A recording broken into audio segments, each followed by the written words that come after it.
Oke dulur, assalamualaikum warahmatullahi wabarakatuh. Oke lur ya, jumpa lagi bersama kami di channel kami lur ya, vlogger Konco Dewe. Di tema hari ini kita akan membahas tentang satu hal yang mungkin bagi dulur di rumah yang sudah paham atau juga ada yang belum paham mengenai barang yang ada di depan tayangan kita ini lur ya. Hari ini kita membahas tentang perbedaan antara silinder blok atau blok yang sudah full shock dan yang belum dilakukan full shock atau bisa dibilang standar lur ya. Dan seperti biasa lur ya, sebelum melanjutkan konten tak ingetin jangan lupa di subscribe, di like, di komen, di share supaya channel kami lebih maju dan berkembang. Dan seperti biasa dulur ya, jangan lupa ditonton sampai habis supaya dulur di rumah sedikit mengetahui tentang pembahasan yang sedang kita lakukan saat ini lur ya. Oke, di depan tayangan kita ini ada dua silinder blok untuk kendaraan Yamaha lur ya. Yang sebelah kiri itu yang agak kusam, ini punya Jupiter MX, dan yang sebelah kanan ini agak kelihatan cukup bagus, ini adalah punya kendaraan Yamaha Vision. Kurang lebih sama lur ya, hanya perbedaannya di diameter panjangnya. Oke, yang pertama-tama yang mau kita bahas adalah bentuknya lur ya. Bentuknya kurang lebih seperti yang ada di depan tayangan kita ini. Ini kalau yang ini masih dalam kondisi standar, belum dilakukan full shock dulur ya. Untuk membedakan mungkin bagi dulu di rumah yang mempunyai kendaraan dan dibongkar dan bertanya-tanya bloknya sudah full shock atau belum ya, kira-kira punya dulur lah yang sedang dilakukan pembongkaran, supaya dulur tidak kecewa untuk membeli kendaraannya itu yang second tuh. Mungkin ada yang dapat masih standar, ada yang dapat sudah dilakukan full shock. Ini yang sudah kami shock lur ya. Perbedaannya ada di itu. Kalau udah full shock lur ya. Nah, ini kan yang ini masih utuh ya lur ya. Yang ini kan udah ada punya ekor dia. Kurang lebih kok kabur, saya sabar tak undur nih. Nah, ini kalau sudah dilakukan full shock kurang lebih sudah diburing ulang dulur ya, diburing ulang.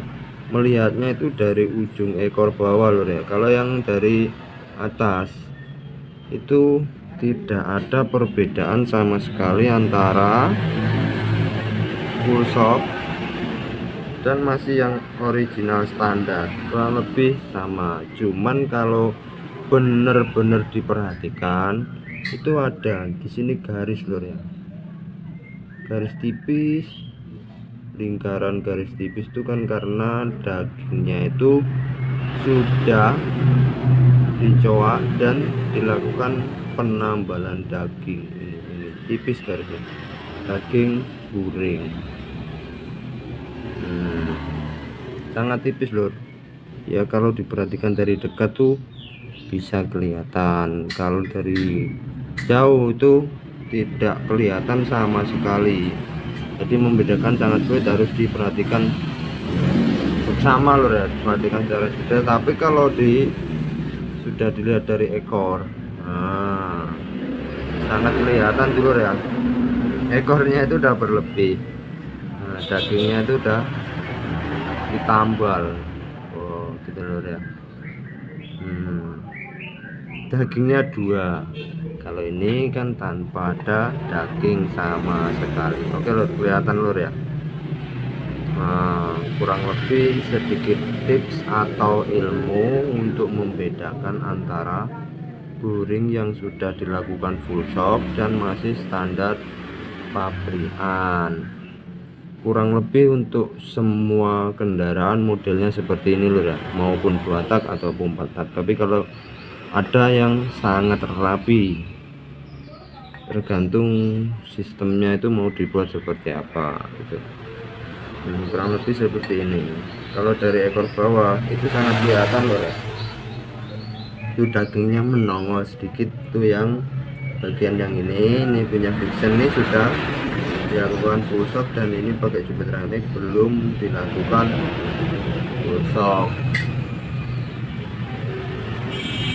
Oke, mungkin di konten tips hari ini untuk penjelasannya itu tidak begitu panjang bro ya. Ini kan hanya teori membedakan supaya dulur-dulur di rumah sedikit memahami antara perbedaan boring yang sudah dilakukan full shock dan boring yang masih keadaan standar original asli bawaan kendaraan gitu.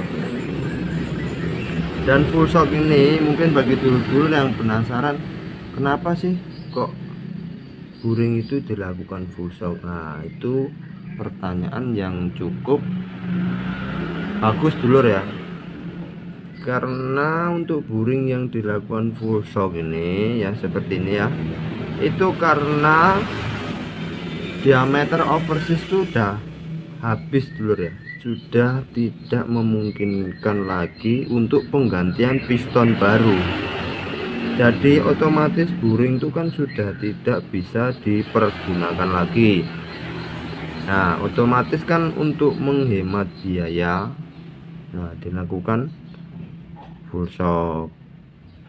Tapi ada juga seseorang yang melakukan penggantian boring baru karena mungkin biayanya cukup lah untuk mengganti boring yang baru. Berbeda dengan keadaan orang yang mencukupkan biaya perbaikan kendaraan, makanya dilakukan full shock seperti ini supaya irit dulur ya. Jadi otomatis piston nanti dibalikkan standar lagi karena sudah dinolkan lagi seperti ya, seperti Jupiter NX ini kan 0 gitu.